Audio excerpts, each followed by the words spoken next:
once upon a time, long ago. In a world untouched by darkness, there was only light, pure and endless, that stretched across into eternity. Stars lighted up the skies like a million tiny lanterns flickering softly in the vast darkness. It was the essence of everything, and right in the middle of it all was heaven, a world so beautiful that words just can't describe it. But something stirred the silence. Now, the echoes are back, its secrets waiting to be revealed. Welcome into the world of Jimmy's Randomness, a place where shadows hide in the dark and secrets comes alive. Now, what you have to know is, this place wasn't just paradise. Oh no, it was home to one of the most incredible creations ever, the angels. They were amazingly beautiful, but at the same time terrifying, with each one a masterpiece on his own. Some had wings that shimmered with every color of the rainbow.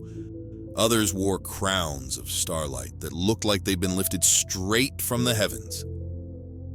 The Archangel Gabriel was there too, speaking with a voice so powerful it could stop your heart in an instant. And of course, there was Michael, our steadfast archangel hero. The kind of rock you'd want by your side in any storm, strong and steady. But even among all this wonder, there's one angel that stood above all the rest. He was, yes, you guessed it, Lucifer.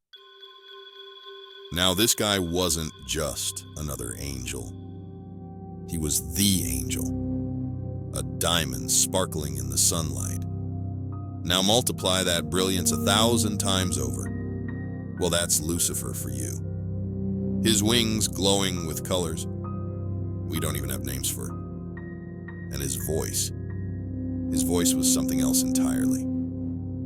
The man was heaven's superstar, no question about it. Everyone loved him, and the truth is, he knew it. But here's the thing about perfection. It has a way of making you wonder if it's enough. But for him, that simply wasn't going to cut it. Now we all know how one person's bad attitude can spread like wildfire. It starts small at first, maybe a comment, a joke, or even just a glance. And before you know it, the whole vibe has changes. Well, that's exactly what happened in heaven. In those days, everything fell perfectly into place. Every angel had a role, and every role mattered. There was no chaos, no confusion, just perfect harmony. But then there was also Lucifer. But Leica already had mentioned, that wasn't enough for him. At first it was subtle. He dropped little comments saying things like, "If we're the best he created, why are we supposed to stay beneath him? Didn't it ever cross anyone's mind that we were made to stand, not bow down?" And so those little whispers, yeah, they didn't stay little for long as more and more angels started listening to him. And let's be honest, he knew exactly how to get them fired up, walking around like he owned the place. After hearing his speech, about 1/3 of the angels began to wonder if maybe he had a point, and to stir up the fire even more, our guy dropped the final bombshell, shouting with all his might, "Why should I bow when I was born to light the way? Why glorify another when we are the ones who should be worshipped?" It was like he'd been playing with matches all along. And now he was finally ready to start the fire. But not just any fire. This was the kind that would change everything forever. Chapter 3. The Great War.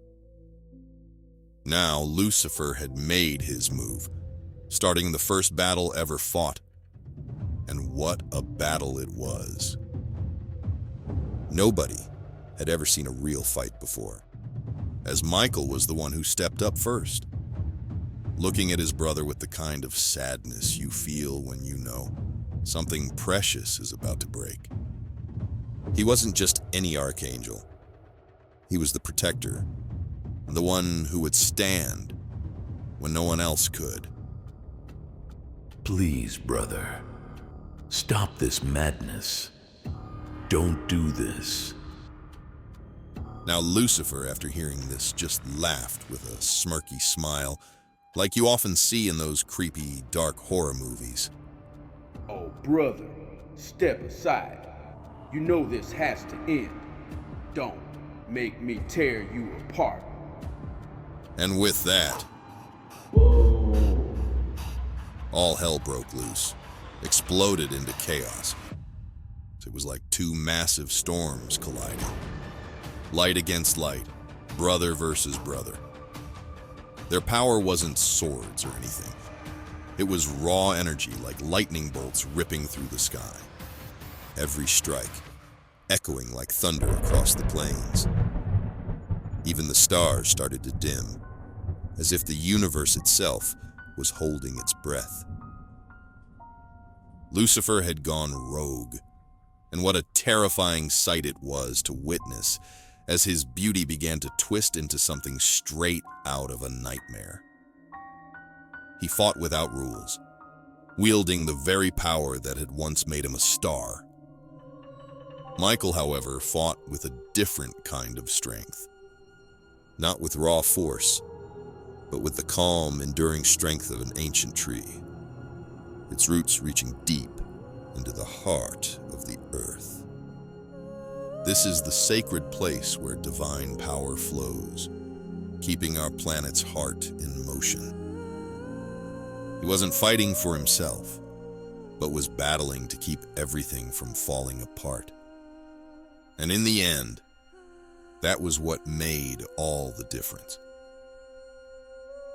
Chapter 4, The Big Fall. Have you ever seen a shooting star zipping across the night? It makes you wonder, right? What if they're not just space dust burning up? What if they're like echoes of something way bigger? That's what some folks say about Lucifer's fall. Now, when the man and his crew got kicked out of heaven, it wasn't just a little trip. It was a full-on cosmic wipeout.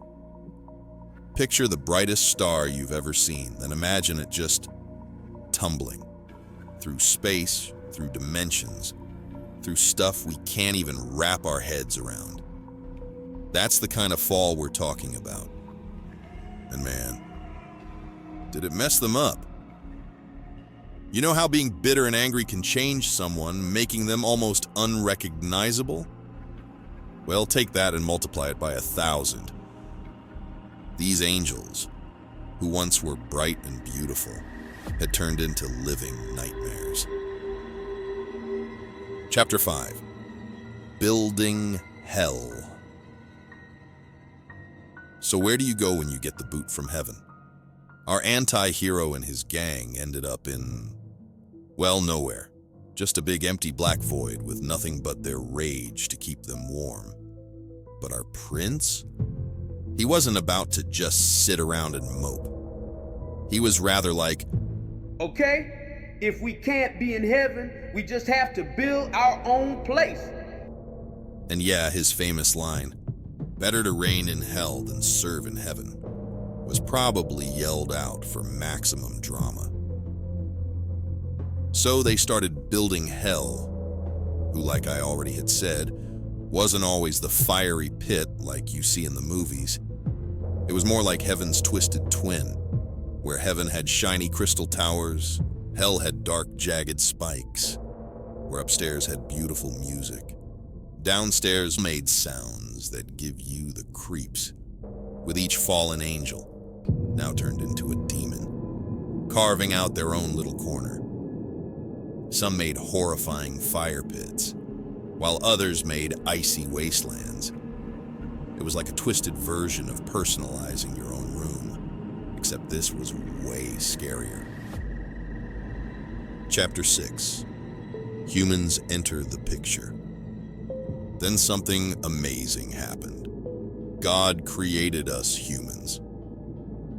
Now you can imagine our prince's reaction when he saw us.